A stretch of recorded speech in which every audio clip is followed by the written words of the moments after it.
আসসালামু আলাইকুম রহমতুল্লাহ।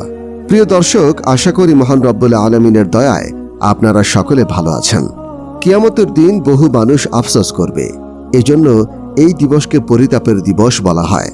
জাহান্নামীরা সেদিন আফসোস করবে এই কারণে যে তারা ঈমানদার ও সৎকর্মপরায়ণ হয়ে জান্নাত লাভ করত, কিন্তু এখন তাদের জাহান্নামের আযাব ভোগ করতে হচ্ছে। পাশাপাশি বিশেষ এক প্রকার আফসোস জান্নাতীদেরও হবে। নেতৃত্বের কারণে সেদিন আফসোস করবে। যারা ক্ষমতা ও নেতৃত্বের জন্য লোভ করে এবং দায়িত্বে আসার পর যথাযথ দায়িত্ব আদায় করে না, তারা কিয়ামতের দিন এই দায়িত্ব নেয়ার জন্য আফসোস করবে। লোক দেখানো আমল। এমন নেক আমলের উপর আফসোস করবে যে সৎ আমলের কারণে লোক দেখানো, সুনাম, খ্যাতি উদ্দেশ্য থাকবে।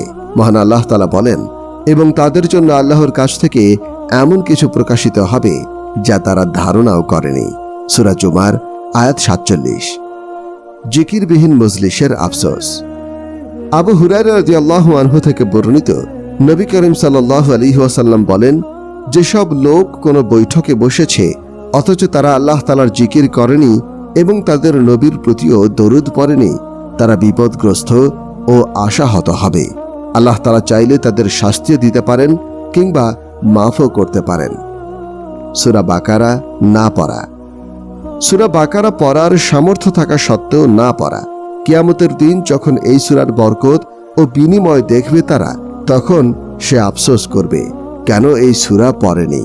আল ওসামা আল বাহিলি রাদিয়াল্লাহু আনহু বলেন, আমি রাসূল সাল্লাল্লাহু আলাইহি ওয়াসাল্লামকে বলতে শুনেছি, তোমরা কোরআন পাঠ করো, কারণ কিয়ামতের দিন তা পাঠকারীর জন্য শাফায়েতকারী হিসেবে উপস্থিত হবে।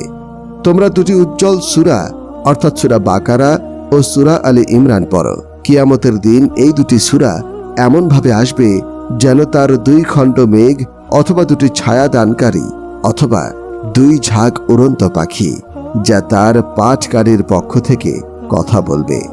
আর তোমরা সূরা বাকারা পাঠ করো। এই সূরাটিকে গ্রহণ করা বরকতের কাজ এবং পরিত্যাগ করা আফসোসের কাজ।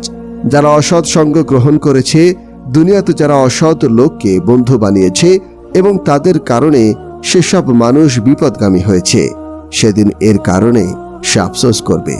ইরশাদ হয়েছে, কাফেররা বলবে, হায় দুর্ভোগ আমার, আমি যদি অমুককে বন্ধুরূপে গ্রহণ না করতাম, আমাকে তো সে বিভ্রান্ত করেছিল আমার কাছে উপদেশ পৌঁছার পর।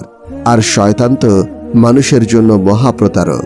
সূরা আল ফুরকান আয়াত নম্বর 28 থেকে 29। মাটি হয়ে যাওয়ার আশা করবে। কিয়ামতের সেই দিন ভয়াবহ দৃশ্য দেখে কাফেররা আফসোস করবে আর মাটি হওয়ার ইচ্ছা করবে। ইরশাদ হয়েছে, নিশ্চয়ই আমি তোমাদের আসন্ন শক্তি সম্পর্কে সতর্ক করলাম, যেদিন মানুষ তার কৃতকর্ম দেখতে পাবে এবং কাফেররা বলবে, হায় আমি যদি মাটি হতাম। সূরা নাবা আয়াত নম্বর 40। জাহান্নামীরা সবচেয়ে বেশি আফসোস করবে যখন দেখবে মৃত্যুকে জবাই করে দেওয়া হচ্ছে, অর্থাৎ জীবনে আর কোনোদিন তাদের মৃত্যু হবে না। একথা যখন তারা বুঝতে পারবে, তখন তাদের আফসোসের শেষ থাকবে না। ইবনে ওমর রাদিয়াল্লাহু আনহু বলেন, রাসূল সাল্লাল্লাহু আলাইহি ওয়াসাল্লাম বলেছেন, জান্নাতীরা জান্নাতে যাওয়ার পর আর জাহান্নামীরা জাহান্নামে যাওয়ার পর মৃত্যুকে উপস্থিত করা হবে। এমনকি জান্নাতে জাহান্নামের মধ্যে স্থান রাখা হবে। এরপর তাকে জবাই করে দেওয়া হবে। তারপর একজন ঘোষণাকারী ঘোষণা করে দেবেন যে, হে জান্নাতীরা, আর মৃত্যু নেই, হে জাহান্নামীরা, আর মৃত্যু নেই। তখন জান্নাতবাসীদের আনন্দের উপর আনন্দ হবে আর জাহান্নামীদের দুঃখের উপর দুঃখ হবে। পথভ্রষ্ট নেতাদের অনুসরণ। দুনিয়াতে যারা ভ্রান্ত নেতাদের অনুসরণ করেছে এবং তাদের কথা মতো নিজেদের জীবন পরিচালনা করেছে, সেদিন তারা এর জন্য আফসোস করবে, কারণ তারা তখন বিশ্বাস করবে যে তারা দুনিয়াতে ভ্রান্ত পথে ছিল। আল্লাহ তাআলা বলেন, তারা আরো বলবে যে সে আমাদের রব, আমরা আমাদের নেতা ও বড়লোকদের আনুগত্য করতাম এবং তারা আমাদের পথভ্রষ্ট করেছিল। হে আমাদের রব, আপনি তাদের দ্বিগুণ শাস্তি দিন এবং তাদের দিন মহা অভিসম্পাত। সূরা আহজাব আয়াত নম্বর 67 থেকে 68। আল্লাহ তাআলা আমাদের সকলকে সেই ভয়াবহ কিয়ামতের দিন যাতে করে আফসোস করতে না হয়, সেভাবে আমাদের জীবন গড়ার তৌফিক দান করুন। আমিন।